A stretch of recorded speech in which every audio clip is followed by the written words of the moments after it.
Hello दोस्तों, Hindus फेस्टिवल.com में आपका स्वागत है। आज हम आपके लिए लेकर आए हैं मोहिनी एकादशी।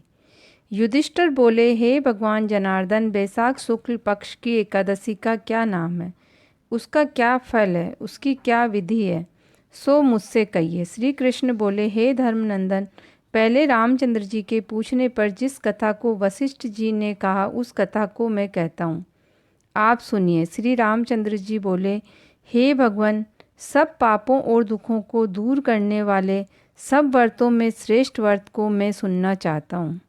हे महामुने, सीता के वियोग के दुखों को मैं भोग चुका हूँ, इससे भयभीत होकर मैं आपसे पूछता हूँ। वशिष्ठ जी बोले, हे राम, तुम्हारा प्रश्न श्रेष्ठ है, तुम्हारी बुद्धि सदा युक्त है।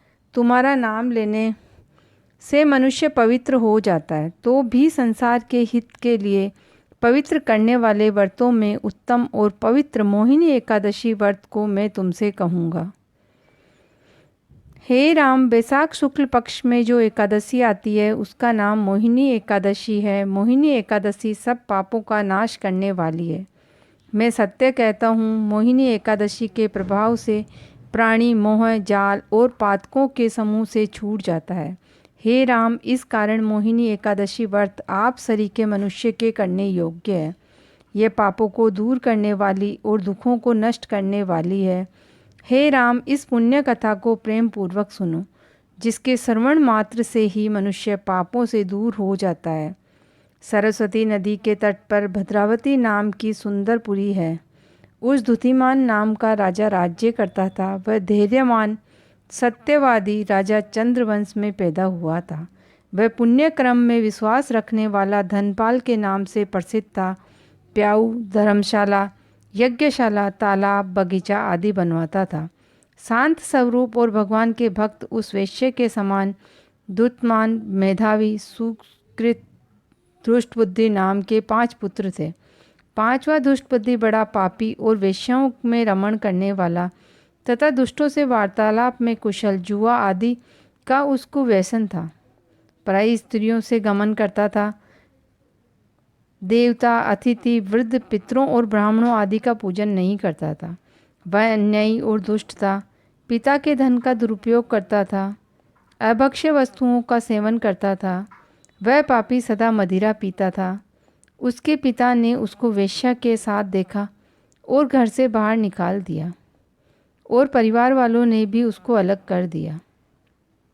उसने अपने शरीर के आभूषण भी बेच दिए। धन के नष्ट होने पर वेश्याओं ने भी उससे दूरी बना ली, उसका त्याग कर दिया। वस्त्रहीन और भूख से व्याकुल होकर वह चिंता करने लगा कि अब मैं क्या करूं और कहाँ जाऊं और किस उपाय से मेरे प्राण बचे। फिर उसी नगर में चोरी करने लगा। राजा के सिपाही उसको पकड़ लेते थे। पिता के स्वभाव व व्यवहार को देखकर छोड़ देते थे। वह कई बार पकड़ा गया और कई बार छोड़ दिया गया। अंत में वह दुराचारी मजबूत बेड़ियों से बांधा गया। कोड़ों की मार लगातार उसके शरीर को पीड़ित करती गई।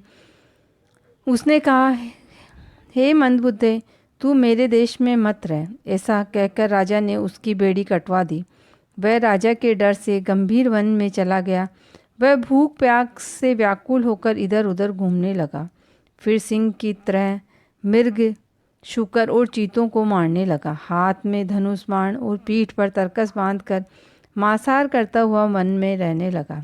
वन में विचरने वाले पशु पक्षी, चकोर, मोर, तीतर और मूसक को भी मारने लगा। इसके अतिरिक्त और जीवों को भी मारने लगा।